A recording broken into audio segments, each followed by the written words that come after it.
Hey, this Sunday is what we recognize as Orphan Sunday, Orphan Care Sunday, adoption, stand up for fostering, and it just was a good time for me to share a little something that I want people to understand about adoption. We've learned a lot about foster care, obviously. Children that are lost to these systems, and ultimately those that get to be redeemed and be part of a forever family because of adoption. The thing that is most misunderstood about our story is that it's not a story about Christian, and it's definitely not a story about me. It's a story about Jesus and redemption and what he does and how he changes us. Before we started down this road, I'd been praying for a long time that God would just really draw me nearer to him and just teach me how to live a life following Jesus. Because it's one thing to believe, it's one thing to attend church, even to serve, but what does it look like to pick up my cross and follow him? And I didn't know what that looked like exactly. And we can go to the scripture and it tells us a lot. But I think aside from the practical piece, it's really just offering our heart up to God and saying, use me. What do you want me to do? What do you want to do with my life? It's very often not what we think. It's not always our heart desires. It's not always kind of what we envision. We tend, I think, to be really ambitious, and we like glory because we're made in his image, and it's ultimately all meant to glorify him. But we get confused in that the glory is for him and it's not for us. So that's where my adoption story started, and our family's adoption story and Christian's adoption story began. And as we moved through that, God made it abundantly clear that he was bringing this child to us. And you guys know most of the rest of the story about the specifics and how that all has come to pass. But what people also don't know is we've learned so much in these last 2 years that adoption is about changing our hearts.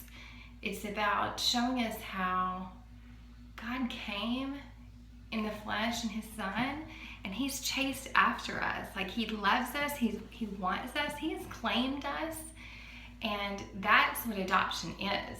And in our family, we've had this beautiful experience of getting to see that tangibly, like in our life, and we get to compare. We talked to Charlie a lot about that. Get to compare how Jesus came. He was after us. He was seeking after us. He gave up his life to claim us, and we've done that, so to speak, in this relationship with our son, our now adopted son.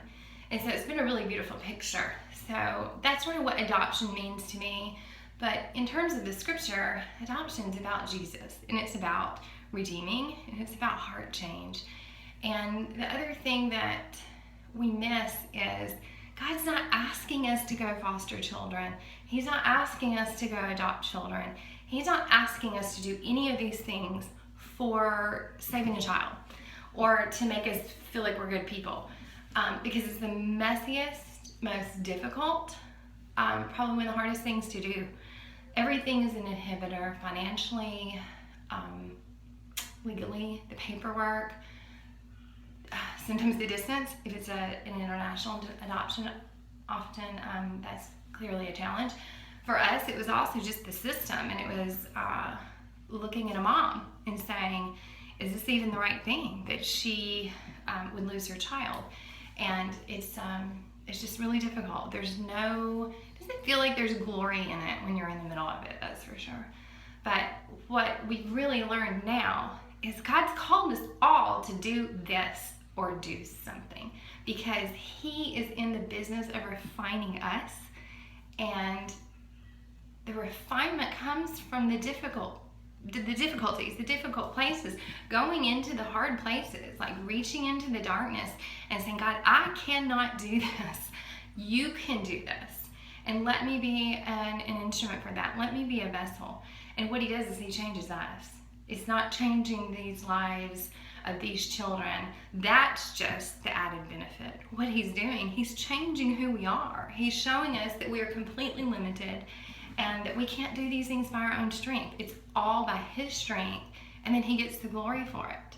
And then we get these beautiful rewards of adding children to our families. This is what he's calling all of us to do, is to reach into the dark places, sit in the uncomfortable, and get messy. Because this is where he lives, this is where his glory is on display, and this is why we adopt. This is why we foster.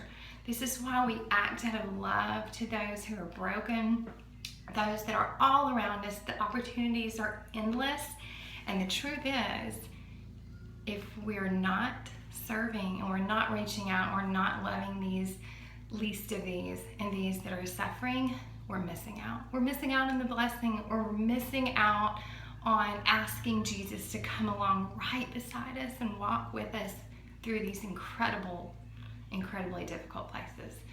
So if you've considered any of it, foster care, adoption, and maybe you have a place that you just know that he's tugging you into ministry, do it. Go and do it. Offer your life up to him and say, use me, Lord, and he's going to use you, and he's going to do amazing things that you can't even imagine.